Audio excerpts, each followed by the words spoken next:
So, sa pasimula po ng pag-aaral po natin ng Ephesians 4, 17 to 24, ang gagawin po natin ngayon ay we will recite first yung question 88 hanggang question 90 ng Heidelberg Catechism. So, if you have a worship bulletin, ay makita po ninyo ito sa page 4.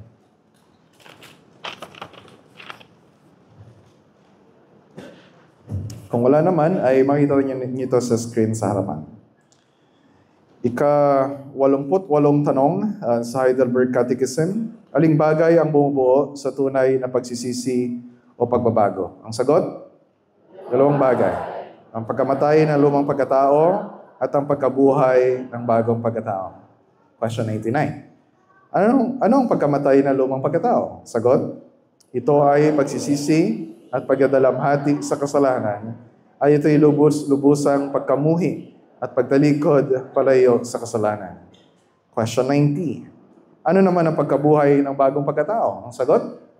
Ito ay pagiging buong pusong nagagalak sa Diyos sa pamagitan ni Kristo at nagmamahal at natutuwang mamuhay ng naayon sa kalooban ng Diyos sa pamagitan ng mabubuting gawa. So nagsimula po tayo dun sa tatlong tanong ngayon na mayroong tatlong sagot dahil this is really a very good summary ng doctrine of conversion and sanctification na ilang linggo na po natin pinag-usapan sa pag-aaral natin ng Ephesians. Simula nang pumasok po tayo sa chapter 4 ng Ephesians na paulit-ulit na naririnig ninyo na binibigyan din ko at talagang ina-emphasize na hindi natin pwedeng paghiwalayin. Yung sinabi natin tayo ay iniligtas ni Kristo. Kapag sinabi natin tayo ay iniligtas ni Kristo, hindi mo pwedeng ihiwalay yan sa pagbabago ng buhay na meron tayo. And so, ito po ay may kinalaman sa kung paano nakakabit sa kaligtasang tinanggap natin kay Kristo ang bagong buhay.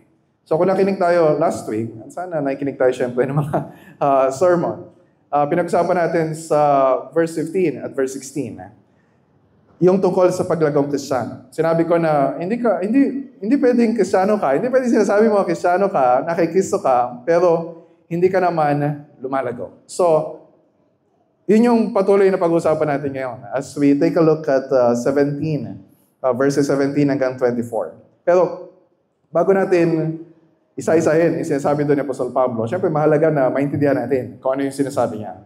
Pero mahalaga din na itong mga pinag-usapan natin every Sunday, let's make this personal. Hindi tayo concerned dito na maintindihan lang natin kung ano yung salita na ginamit ni Paul, ano yung point na gusto niyang sabihin. Dapat makita natin na meron itong direct relevance sa buhay natin. Individually and of course, corporately as a church. So, mahalaga na itanong ko sa bawat isa sa inyo ngayon, yung sagot na, yung tanong na, sagutin din niyo. And this is the question. Nasaan ka ngayon? Pastor, obvious naman. Alam mo naman kung nasaan ako ngayon. So hindi natin pinag-uusapan yung physical location. Siyempre, alam natin na dito tayo lahat sa loob ng worship hall ng BBCC. But I'm talking about your spiritual location. Nasaan ka ngayon? Spiritually speaking, nasaan ka ngayon? Are you genuinely converted? Na kay Kristo ka na ba? Mayroon na bang tunay na pagsisisi at pananampalataya sa puso mo? And kung negative yung sagot mo sa tanong na yan, tandaan mo na imposible na magkaroon ng anumang mabuting pagbabago sa buhay mo. If you are outside of Christ, sabi ni John Calvin sa kanyang comment doon sa text natin, bago magmula sa atin ng anumang mabuti, kinakailangan muna tayong baguhin at panibaguhin ng biyaya ni Kristo. And so I'm assuming na marami sa atin, sinasabi natin na tayo ay Kristiyano. Tayo ay na kay Kristo. And kailangan din na itanong natin sa sarili natin na if that's the case, meron bang mabuting pagbabago na nangyayari sa buhay mo? Kung wala, paano kung wala? Kung wala, posible kaya na akala mo lang ay Kristiyano ka? Posible kaya na akala mo lang ay ligtas ka? pero hindi pala. So may kasabihan tayo mga Pilipino, maraming namamatay sa maling akala. And we are really in a dangerous situation kapag yun ang inaakala natin. And of course, kailangan natin na seryosohin na siyasatin mabuti yung puso natin. Pero ayoko naman syempre na parang gambalain yung sense of assurance na meron tayo kung tayo talaga ay mga Kristiyano. Pero mahalaga yung we ask the Holy Spirit na i-expose yung ano talaga yung condition. Ano talaga yung true spiritual condition natin. And kung tayo talaga ay nasa Kristo, I'm not saying na hindi na tayo mag-struggle sa kasalanan. We know by experience.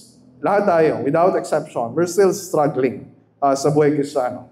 Meron tayong mga gustong mabago, meron tayong mga prayers na baguhin ni Lord sa buhay natin, pero may mga pagkakataon na parang ang bagal nung pagbabago na yun. Kaya parang wala masyadong nangyayari. O kaya sa halip na magkaroon ng good changes sa heart natin, parang ando pa rin yung constant temptations every day na balik-balikan. Yung dati nating nakagawian na kasalanan, yung dati nating buhay, nagawin. Kung ano yung mga hinahangad ng puso natin na alam natin na taliwas naman sa sinasabi ng Panginoon.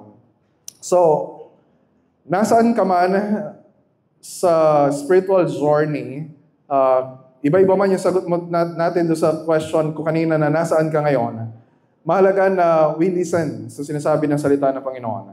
Na merong tulong na nanggagaling sa salita ng Diyos na ibibigay sa atin ng Diyos ngayon. And we need to listen carefully. Kung ano sinasabi dito ni Paul. Kasi sabi niya sa verse 17. Tingnan niyo yung simula nung text natin. Now, this I say and testify in the Lord. So, meron na siyang sinimulang sabihin. Sa simula pa lang ng chapter 4, ito yung mga kailangan natin gawin para magkaroon tayo ng pagkakaisa sa church. And nagkaroon lang ng mga madalas na interrupt yung mga gusto niya sabihin. Kasi meron din siyang sinasabi na importante. Kung mapapansin ninyo itong verse 17, Now I say and testify in the Lord, ay merong kahawig dun sa simulang niya sinabi sa verse 1. Di ba sabi niya, I therefore, a prisoner for the Lord, urge you to walk in a manner worthy of the calling to which you have been called. So yung sinimula niya sabihin, itutuloy niya ngayon dito sa verse 17. Actually, hanggang dulo ng chapter 4. Actually, hanggang dulo ng chapter 5. O hanggang dulo na ng Ephesians. Na sinasabi niya dito na yung gospel na nabasa natin, pinag-aralan natin, topic ng mga sermons natin mula Ephesians 1 hanggang Ephesians chapter 3. Yung gospel na yon ay hindi pwede na gospel na pinakinggan lang natin at pinaniniwalaan natin. Na yung gospel na yon ay dapat na bumabago sa buhay natin. Yung gospel na yon ay talagang bumabago sa buhay natin. And if we say we believe that gospel, we must live our lives in such a way na consistent do sa gospel na sinasabi natin. Kapag sinabi niya, I say and testify, sinasabi niya na hindi lang ito basta salita na dapat nilang marinig. Sinasabi niya na, this I say. Hindi lang sinasabi na, okay, may sasabihin ako, makinig kayo. Sabi niya, this I say and testify. Pinatototohanan ko. Yung salita na ginamit niya dito ay galing sa salitang Griego, kung saan ang galing salita natin na martir. Ang ibig sabihin lang ay witness. Na pag ginamit yung salita na ito ay isang solemn term. Sabi ng isang commentator, na karaniwang ginagamit para kuhanin ang atensyon ng mga tao na meron silang kailangan gawin. Na kung hindi nila gagawin, yung sinasabi ni Pablo na kailangan gawin, merong serious consequences. So, hindi lang basta kailangang pakinggan, kailangang gawin kung ano sinasabi dito ni Paul. At mas mabigat yung sinasabi niya. Kasi sabi niya, I say and testify in the Lord. Nagsasalita siya as someone na kay Kristo. Nagsasalita siya as someone na isang apostol na mayroong otoridad, may taglay na otoridad na galing kay Kristo. Na yung sinasabi niya ay parang si Kristo mismo yung nagsasalita. And he's talking to people na sinasabi nila na sila ay na kay Kristo.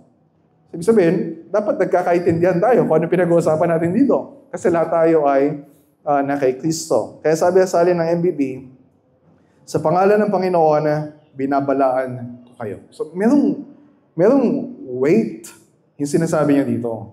Na hindi ito pwede yung nakaugalian lang ng iba na parang nasanay na tayo every Sunday sa church, baka nagiging casual yung pakikinig natin ng salita ng Diyos. So we no longer regard yung mga narinig natin as mga salita na galing mismo sa Panginoong Jesucristo.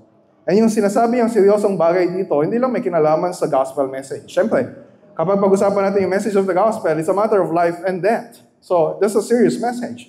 Pero yung sinasabi niya dito ay merong seriousness na hindi lang dahil ito ay message of the gospel. Sinasabi din niya na ito yung klase ng buhay na consistent sa gospel. And if you are not living your life in a manner na consistent sa gospel, ibig sabihin, it's also a matter of life and death. So, anong ginagawa dito ni Paul? So, mayroong tatlong bahagi yung pag-aaralan natin. Diyan po sa handout ninyo, makikita ninyo. Mayroong tatlong blanks dyan. Pakinggan lang ninyo mabuti kung ano yung blank dyan. Sa verses 17 to 19, sinasabi dito ni Paul, doon sa unang bahagi, kung paano tayo dapat hindi mamuhay. Sinasabi niya dito na ito yung dating daan na nilalakaran natin. Pero ngayon, dahil tayo ay nakikiso na, hindi na ganyan yung buhay natin.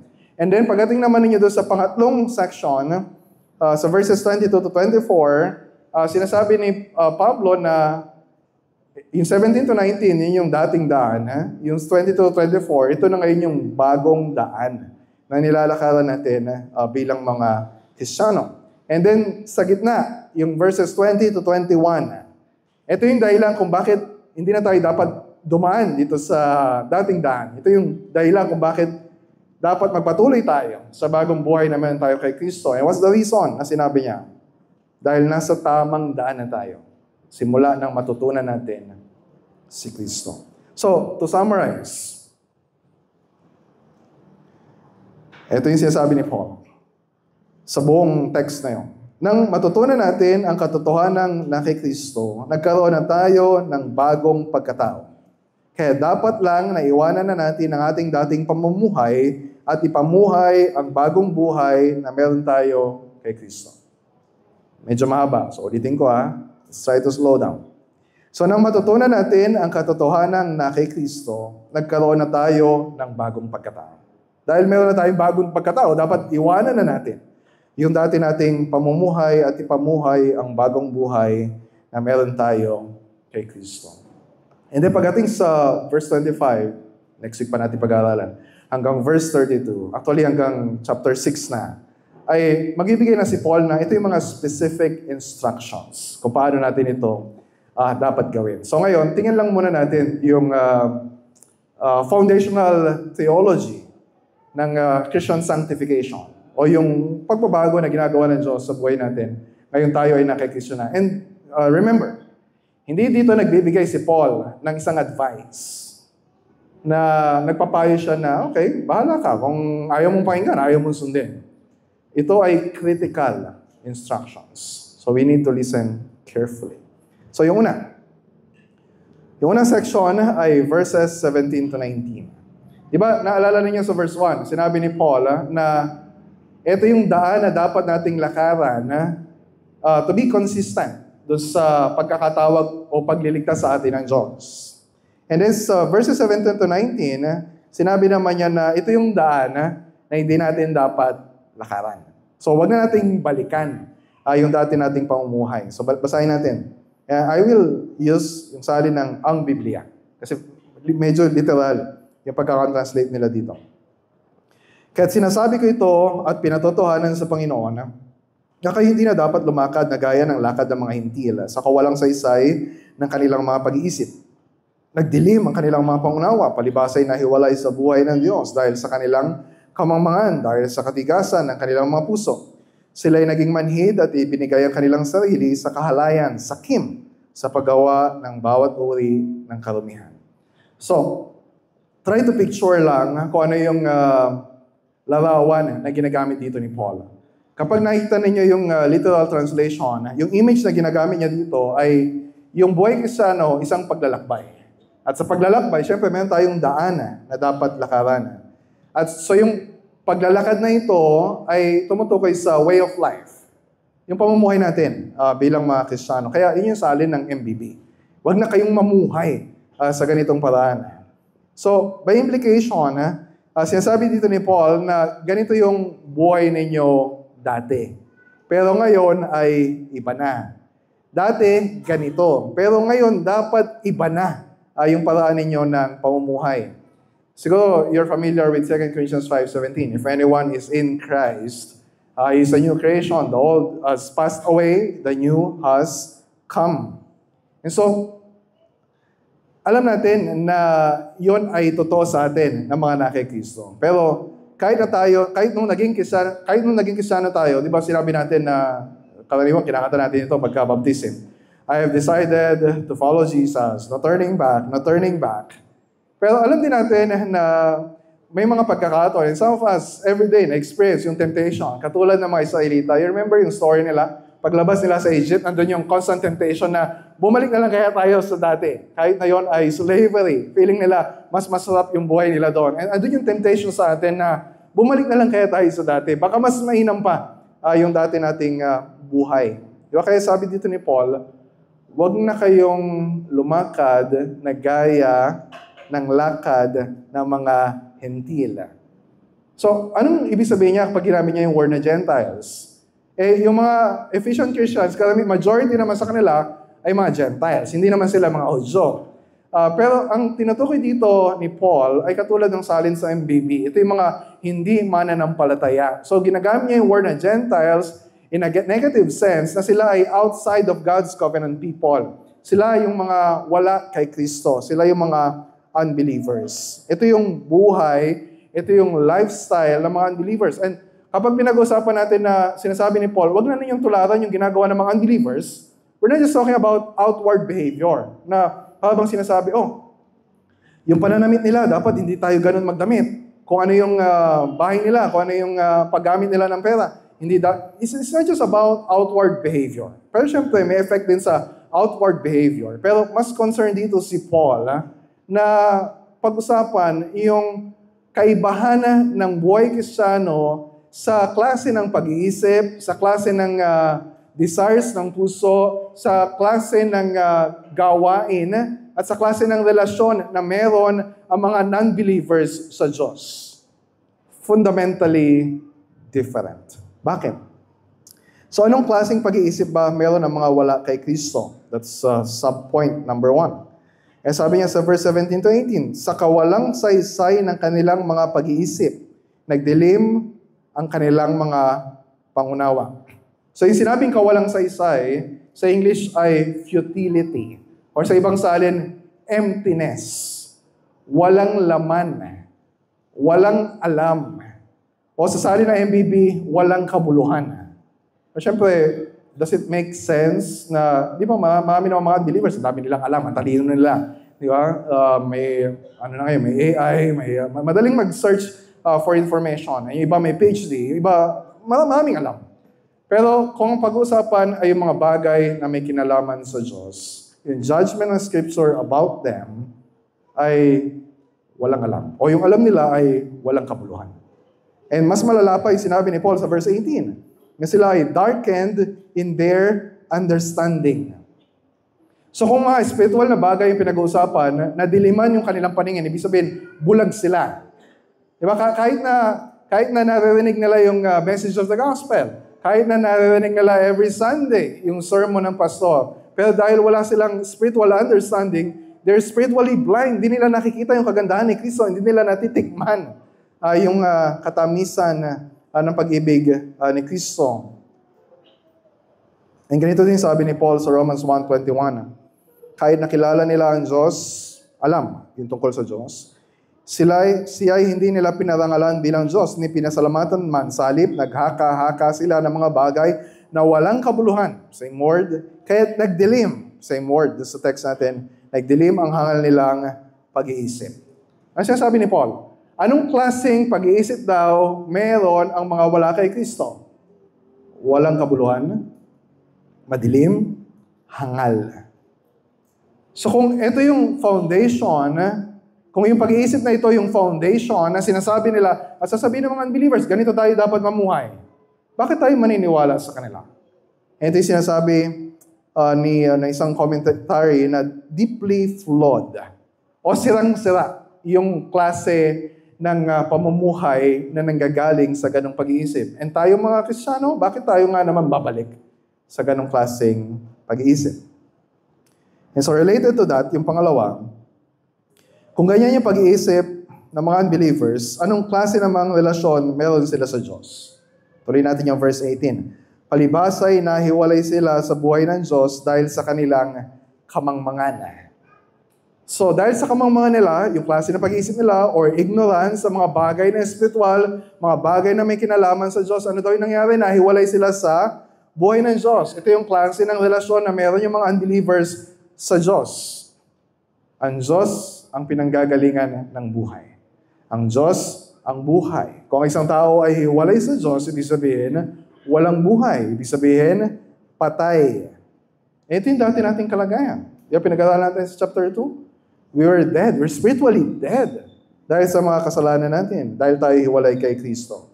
And so kapag nakita natin yung mga unbelievers, tapos masayang-masaya sila, masigla sila, tapos nagtatawanan sila, talaga nagpa-party sila. It looks like they're enjoying their lives. Hindi natin pwede sabihin na sana all. Kung alam naman natin na sila ay hiwalay sa Diyos.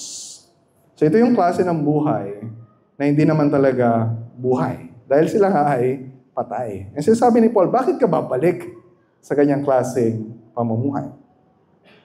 Pangatlo, anong klaseng puso meron ang mga hiwalay sa buhay ng Diyos? Verse 18 hanggang verse 19. Dahil sa katigasan ng kanilang mga puso, sila ay naging manhid. Ito yung kalagayan ng puso ng mga unbelievers. Matigas, hardened, manhid, callous, may kalyan. So hindi lang ito katigasan ng ulo, katulad ng salin sa MBB. Kundi ito ay katigasan ng puso.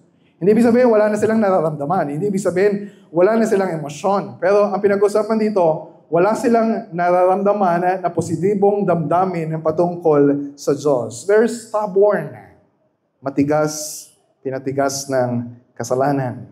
Diba kahit naririnig nila yung utos ng Diyos, maliwanag kung ano sinasabi ng Diyos. Kahit naririnig nila yung salita ng Diyos, kahit naririnig nila yung mga pangako ng Diyos, kahit naririnig nila yung pangako ng pagkapatawa ng Diyos dahil kay Kristo, kahit naririnig nila yung laki ng pag-ibig ng Diyos sa pamamagitan ng Panginoong Jesucristo, baliwala sa kanila. Andun yung manhid na sila sa ginagawa nilang kasalanan. Hindi na nila nararamdaman yung kasamaan at sakit na dulot ng kasalanan. So parang sinasabi dito ni Paul, may kalyo yung puso. Sino sa inyo sanay mag-gitara? So alam niyo yung experience nung first time kayo na humawak ng gitara. Ang sakit sa daliri. Di ba? Parang ayoko lang gawin ito kasi masakit. Pero habang tumatagal, tumitigas na, tapos nagkakaroon ng kalyo, hindi mo na nararamdaman yung sakit dati. And ganito yung nangyayari sa puso na pinatitigas ng kasalanan. Sa una, nararamdaman mo, nakukonsensya ka, nandun yung guilt. Pero pag tagal-tagal na, parang na-enjoy mo na. Parang baliwala na yung ginagawa mo na kasalanan. At yan yung mangyayari kapag tayo nasasanay sa kasalanan. Nagiging buo na yung loob natin sa pagsuway at pag-rebelde sa Diyos. Ito yung kalagayan ng mga wala kay Kristo. Sinasabi ni Pablo, bakit mo babalikan? Wag mong babalikan yung ganyang klase ng pamumuhay. So anong klase naman ang ito pang-apat? Anong klase naman ang ginagawa, mga gawain na ginagawa ng mga hiwalay kay Kristo? Verse 19, sila ay naging manhid at ibinigay ang kanilang sarili sa kahalayan, sakim sa paggawa ng bawat uri ng karumihan. Alam natin ito, may mga tao na kahit sinasabihan mo na tungkol sa mga kasalanang sexual na ginagawa nila, they keep doing it. Kasi hindi na nila nararamdaman na kasalanan yung ginagawa nila. Of course, kapag narinig natin yung word na kahalayan, ang unang pumapasok sa isip natin ay yung mga sexual sins. Siyempre, kasama yon. Pero hindi lang yon. Anything na ginagawa natin na paglabag sa utos ng Diyos just to satisfy ourselves, nasisiyahan tayo. Yon ay kasama sa kahalayan. And if you are someone na experience mo yung ganitong pagkalulong, halimbawa pagkalulong sa isang bisyo, or sexual addiction, katulad na sinasabi ng iba, hindi natin pwedeng sabihin na para tayong nabiktima na o nahulog ng patibong, wala na tayong magagawa para makaalis dito. Na somehow, ay biktima tayo ng ganong kasalanan. Nasabi dito na salita ng Diyos sa verse 19, ibinigay ang kanilang sarili sa kahalayan. Mayroong free decision on our part na ito yung gagawin natin. Ginusto natin yung gumawa ng kasalanan. Walang pumilit sa atin na gumawa ng kasalanan. Hinayaan natin yung sarili natin na maalipin ng kasalanan. And sabi pa dito ni Paul, sakim sa paggawa ng bawat uri ng karumihan. Yung karumihan doon, corruption. Tapos yung sakim na tinutukoy dito, syempre kasama, hindi lang yung sakim na gahaman ka sa pera. Di ba? Meron ka ng 1 milyon, gusto mo pa 10 milyon. Meron ka 10 milyon, gusto mo pa 1 bilyon.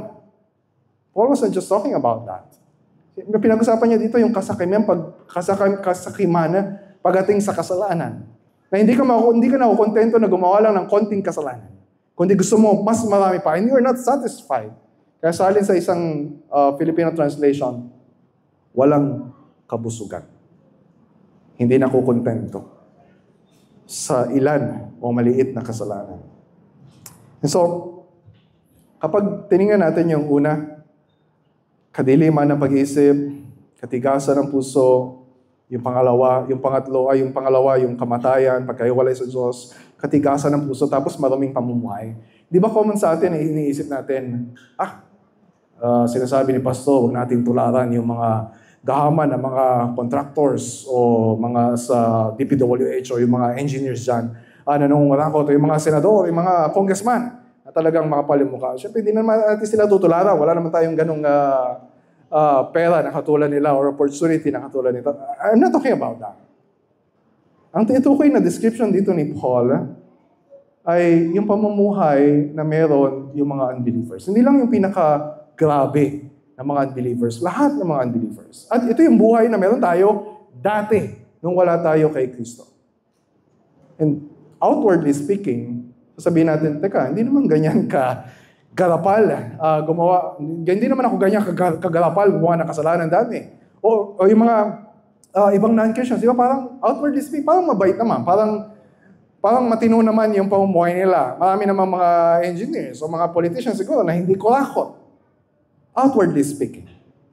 Pero yung inward condition of the heart, hiwalay sa Diyos, madilim yung pag-iisip, matigas yung puso. Ito yung sinasabi ng Scripture na wag na nating babalikan. Kung tayo ay na kay Kristo, no turning back. No turning back.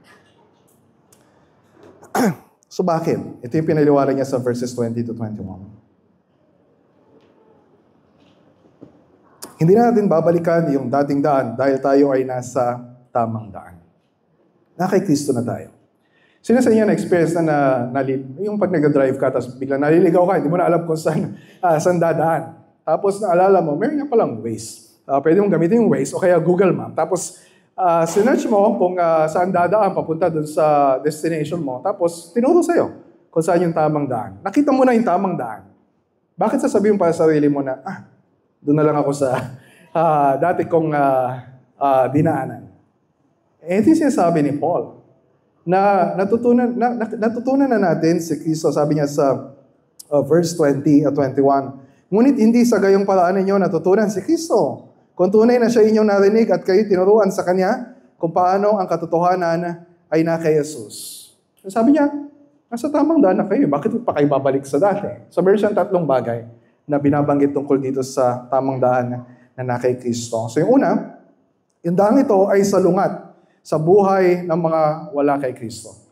So, yung verses 17 to 19 na dinidescribe niya, sinasabi niya na yon ay salungat sa buhay ng mga wala kay Kristo. So, pansinin niyo yung verse 20. Ano sabi niya? Ngunit hindi sa gayong paraan ninyo natutunan si Kristo. Kapag may sinabing ngunit, but, alam natin na yon ay word of contrast. Salungat dun sa nauna niya na isalarawan. Na sinasabi niya dito na yung dating buhay, natatempt tayo na balikan and we're still, may mga pagkakataon na ginagawa pa rin natin, yon ay incompatible or utterly inconsistent.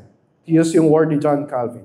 Utterly inconsistent sa buhay na kay Kristo. Sabi niya, ipinapakita niya ngayon ni Pablo ang kaibahan ng buhay Kristiyano para maging malinaw na lubos na salungat. Utterly inconsistent. Sa pagkatao ng isang makadiyos ang hayagang dungisan ng sarili sa mga karumal-dumal na gawain ng mga Hentil.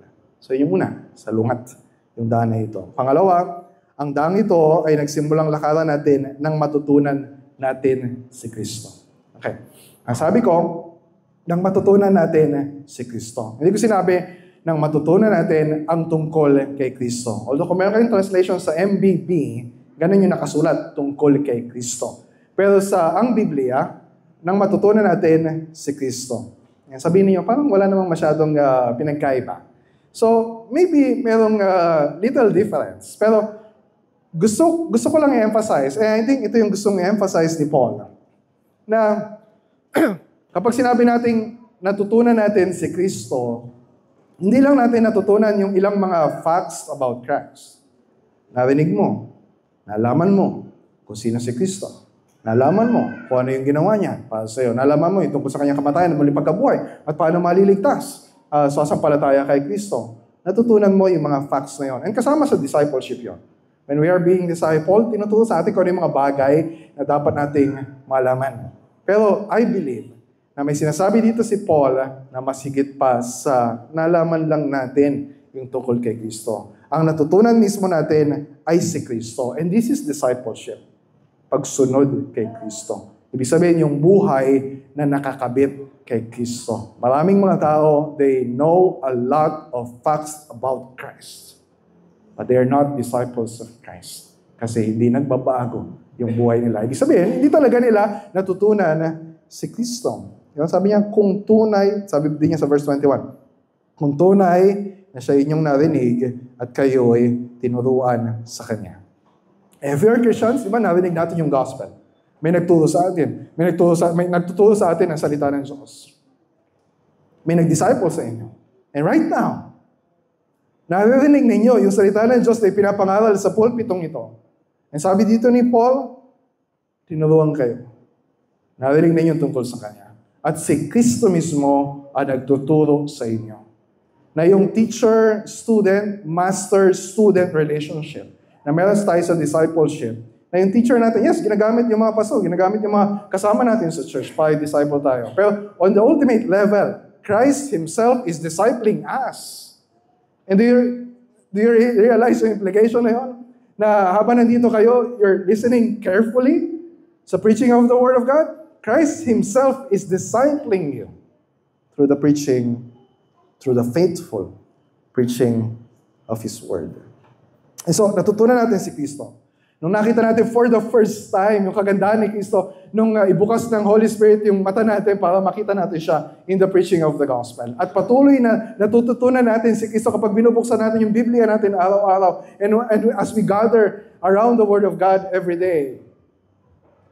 At binabago tayo kapag natututunan natin si Kristo. Kapag hindi tayo nababago, kapag yung buhay natin ay walang pinagkaiba sa mga unbelievers, ibig sabihin, hindi pa talaga natin natututunan si Kristo.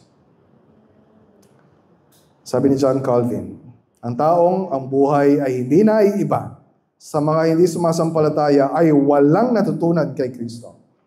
Sapagkat ang tunay na pagkakilala kay Kristo ay hindi maihiwalay sa pagpigil at pagpatay sa makasalanang pagkatao.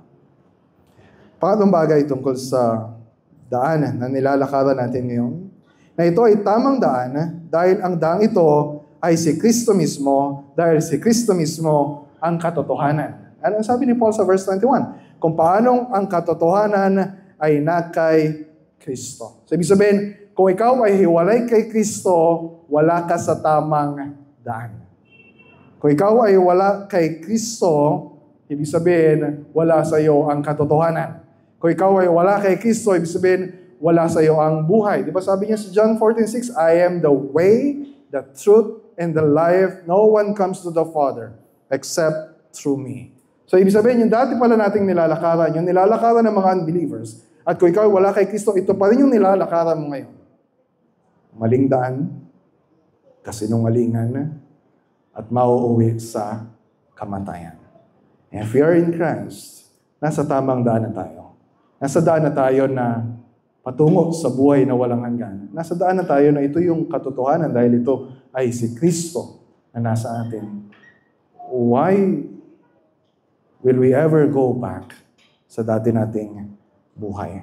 Hindi lang siya inconsistency? Di ba yun ay foolish inconsistency? Na nasa buhay ka na, babalik ka pa sa kamatayan. Nasa katotohanan ka na, babalik ka pa sa kasinungalingan. Nasa tama ka na, babalik ka pa sa mali. That's foolishness. Foolishness. Sin is foolishness. So ito yung sinasabi sa atin ni Apostol Pablo. Hindi na tayo babalik sa dating daan dahil nasumpungan na natin yung tamang daan, walang iba kundi si Kristo. And so dahil dyan, magpapatuloy tayo sa ganitong klaseng pamumuhay na kay Kristo. Again, 2 Corinthians 5:17, if anyone is in Christ, he is a new creation. The old has passed away, the new has come. And dito sa text natin sa verses 22 to 24, last section ng text natin, mayroong tatlong bagay na binanggit si Pablo na siyang nakapaloob. Anong klaseng bagong buhay yung meron tayo? Na ito yung mangyayari kung talagang natutunan natin si Kristo. Na this is true, ito yung reality sa atin, this is also our experience every day. Una, bawat verse 22. Yung una, alisin ninyo ang dating pala ng inyong pamumuhay, ang dating pagkatao na pinasama sa pamamagitan ng mapandayang pagnanasa. Ikalawa, verse 23. At magbago sa spirito ng inyong pag-iisip. At ikatlo, verse 24. Kayo magbihis ng bagong pagkatao na nilalang ayon sa wangis ng Diyos sa katuwiran at kabanalan ng katotohanan. Isa-isayin natin.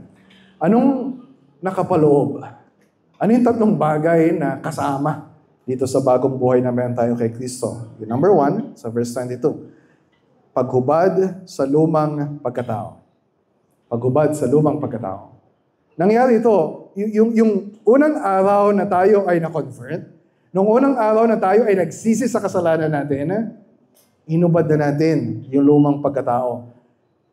And ito yung patuloy na nangyayari sa atin every day. Because yung Christian life, sabi ni Martin Luther, is a life of daily repentance. Araw-araw na pagsisisi. Araw-araw na paghuhubad ng lumang damit. Ito yung image na ginamit dito ni Paul. Verse 22 hanggang verse 24, pati sa Colossians chapter 3, verses 8 to 10. Yung image na meron kang aalisin, meron kang huhubarin, at meron ka naman na ipapalit o ibibihis na bago.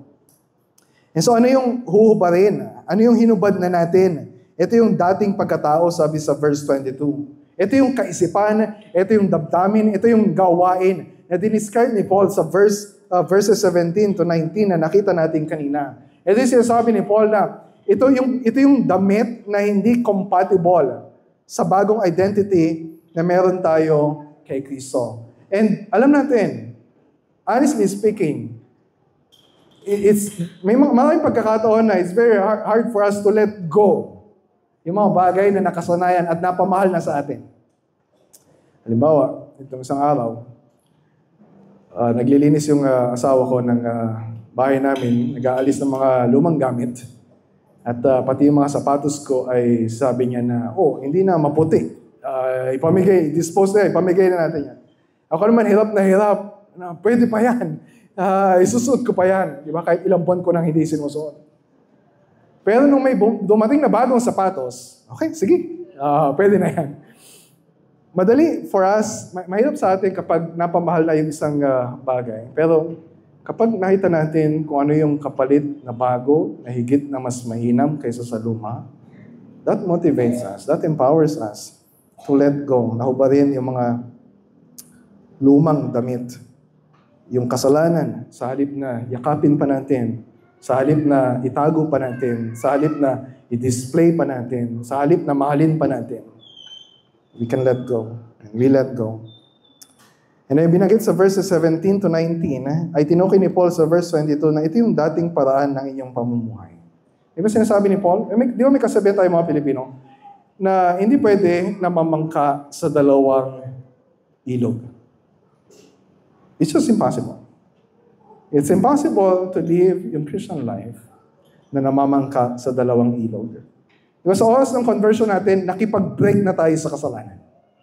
Pero yung kasalanan, alam natin na lumalapit pa rin sa atin at gusto makipagbalikan. At tayo naman nat-attempt na balik-balikan yung kasalanan natin na ginagawa dati. And we must never consider na yun yung pag sinabi natin na nagkakasala pa yung mga Kristiyano, sometimes tinatanggap natin siya na normal na o kaya natural na. Na para bang, normal naman ito eh. Nangyayari naman talaga ito eh. Na para bang, wala na tayong magagawa para labanan yung kasalanan natin. That's not, hindi yung mindset na tinuturo sa atin ni Apostol Pablo. Na hirap tayo to let go of our sins kasi nakikita natin yung kagandahan ng kasalanan na yun. Nakikita natin, nararamdaman natin na parang nagbibigay ito ng kasiyahan sa atin. Pero once nabigyan tayo ng bagong paningin at makita natin kung gaano talaga kasama yung kasalanan, ito yung sinasabi ni Paul, di ba? Na yun ay pinasama sa pamamagitan na mapandayang pagnanasa. Now, when we're in Christ, makita na natin na pangit, hindi maganda yung kasalanan. Hindi mabango, mabaho yung kasalanan. Hindi matamis, mapait. Nakakadiri yung kasalanan. Akala mo magiging masaya ka. Pero yun ay daan ng kapahamakan. Akala mo yun ang makapagbibigay sa'yo ng buhay na hinahanap mo. Pero yun ay mauuwi sa kamatayan. So when you see sin for what it really is, kapag nakita mo yung sinfulness of sin, hindi mo na yayakapin yung kasalanan. Pandidiriyan natin yung kasalanan. So yun yung una. Yun yung nagbago sa atin, bagong pagtingin sa kasalanan. Pangalawa, pagbabago ng isipan. Verse 23. Magbago sa espiritu ng inyong pag-iisip. Hindi pwede na naghubad lang tayo ng lumang damit o maruming damit. Kapag ginawa natin yun, nakahubad lang tayo. Diba? Ang ginagawa natin, nagsusuot tayo ng bago at malinis na damit. Magbago sa espiritu ng inyong pag-iisip. Nagsisimula yun sa pamamagitan ng pagbabago ng isip. Eh, hindi ito nangyari instantly. Hindi yung the moment we become Christians ay automatic na bago na yung pag-iisip natin sa lahat ng bagay. This is an ongoing process of transformation. Diba sabi ni Paul sa Romans 12:2, be transformed by the renewing of your mind. So bakit sinabi dito ni Paul na magbago sa spirito ng inyong pag-iisip? Spirit of your mind. I think isa sa reason ay dahil yung binabanggit dito ay hindi lang basta pagbabago ng isip. Ito yung pagbabago na, syempre nagsisimula sa pag-iisip pero lumalalim yung pagbabago na yun. It changes our desires. Na kapag yung kasinungalingan ay napalitan ng katotohanan ng salita ng Diyos, di ba yung matigas nating puso, binabago, pinalalambot, nagkakaroon na tayo ng bagong damdamin sa Panginoong Jesucristo. Yung nagiging pangit, mapait yung kasalanan, ang nangyayari ay nagiging maganda, nagiging matamis, mas matamis si Kristo kaysa sa anumang kasalanan. And paano nangyayari yun? Nangyayari yun kapag yung isip natin ay binababad natin o minamarinate natin sa salita ng Diyos. Araw-araw. Especially kapag nandito tayo at nagbababad sa salita ng Diyos. And we're not rushing. We're just listening carefully kung ano sa sinasabi sa atin ng Panginoon. And pangatlong binanggit ni Paul ay pagbabago ng isip. Pangatlo, pagsuot ng bagong pagkatao. Verse 24, at kayo magbihis ng bagong pagkatao na nilalang ayon sa wangis ng Diyos, sa katuwiran at kabanalan ng katotohanan o ayon sa katotohanan. So merong hinubad, merong ipapalit. Hinubad yung dating pagkatao, ipapalit yung bagong pagkatao. So meron na tayong bagong identity. Dahil na kay Kristo na tayo. Pinatawad na tayo, nilinis na tayo, itinuring tayo ng matuwid, minahal tayo, tinanggap tayo, binago tayo, tinanggap tayo bilang mga anak ng Diyos. So yung image dito ay hindi lang maghuhubad ka ng damit kasi marumi. At magpapalit ka ng bagong damit kasi mas malinis. So yung image dito na we have a new identity. So dapat yung isusuot natin ay fit o swak doon sa bagong identity natin. Alam mo, nagpalit ka ng damit. Tapos yung pinalit mo ay malinis, mabango. Pambahay. pupunta ka sa kasalan.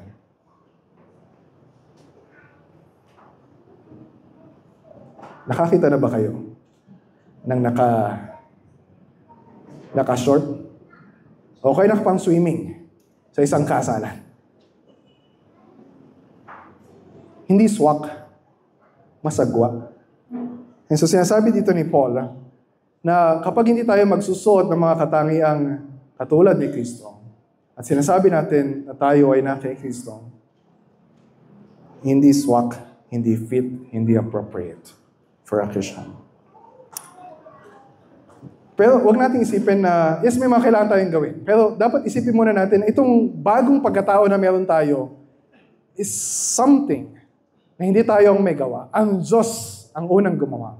Diba? Balikan natin yung 2 Corinthians 5:17. If anyone is in Christ, he is a new creation. Sinong lumikha ng new creation? Wala naman tayong kapangyarihan para likain yung bagong pagkatao sa atin. Ito yung sinabi ni Paul sa verse 24.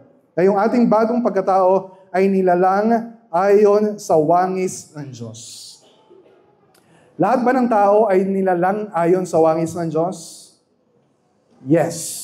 So anong kaibahan sa sinasabi dito ni Paul? Lahat ng tao created in the image of God. Na lahat ng gagawin natin, sasabihin, isipin, damdamin natin ay dapat katugma sa kabanalan at katuwiran na meron ng Diyos. Pero nahulog ang tao sa kasalanan. So lahat ng tao, yes, ando pa rin yung image ni God, pero heavily corrupted yung image na yun.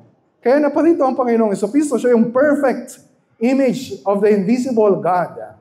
Ginawa niya yung lahat ng pinapagawa ng Diyos, yung kanyang isipan, yung kanyang damdamin, lahat ng kanyang gawain. Swak sa pinapagawa ng Diyos.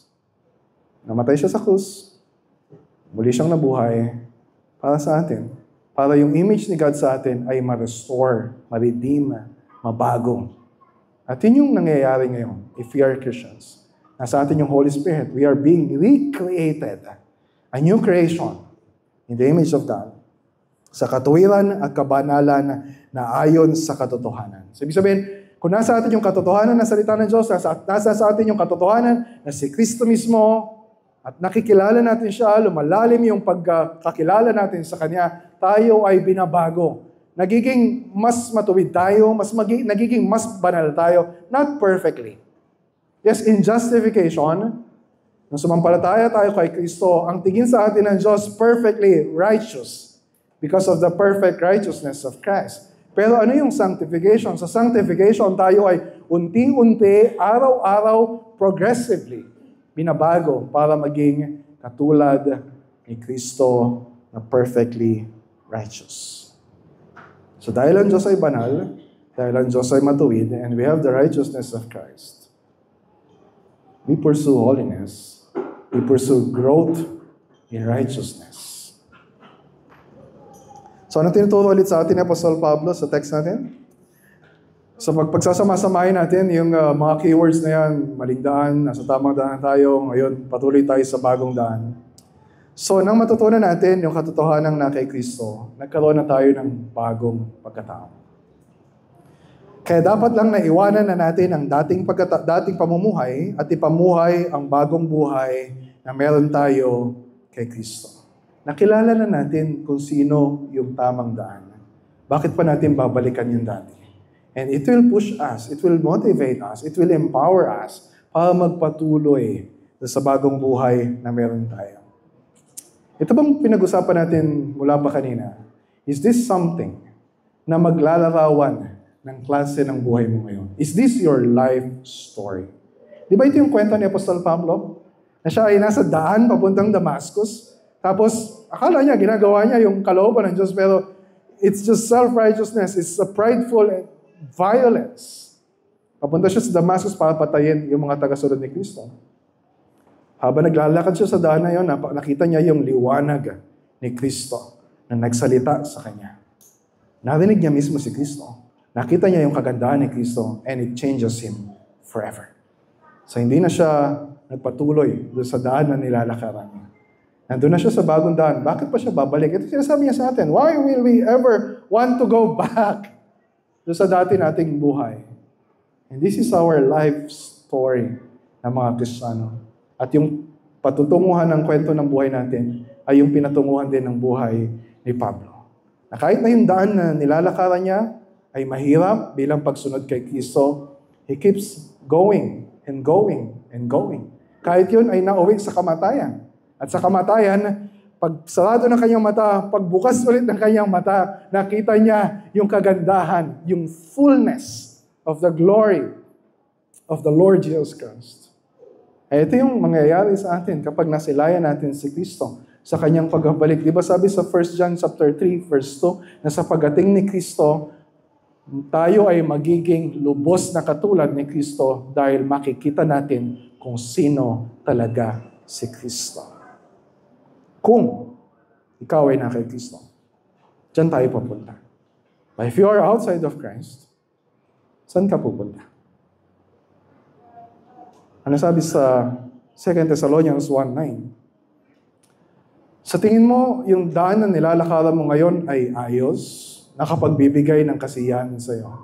Pero sinasabi ng salita ng Diyos, ito ay mauuwi sa walang hanggang kapahamakan at pagkakahiwalay sa Panginoon at sa dakila niyang kapangyarihan. And that's the most tragic ending someone can experience, to be away from the presence of God forever.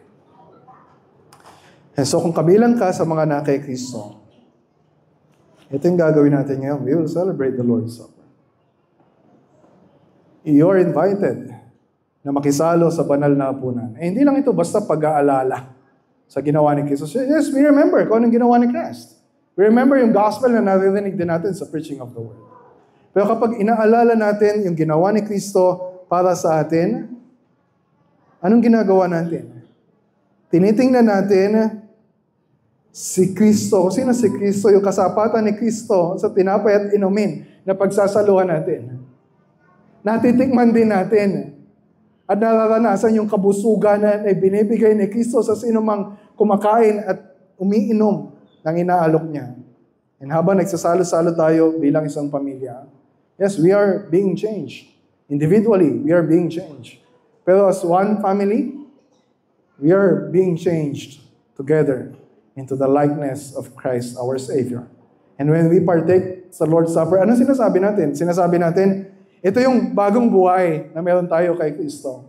Ito yung bagong buhay na meron na tayo bilang isang katawan ni Kristo. Ito yung bagong buhay na pagtutulungan natin bilang mga miyembro ng katawan ni Kristo at ng pamilya ng Diyos. Dahil tayo ay magkakapatid kay Kristo.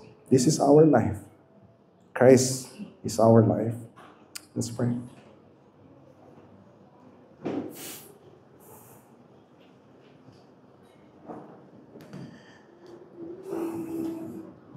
Mr. Father,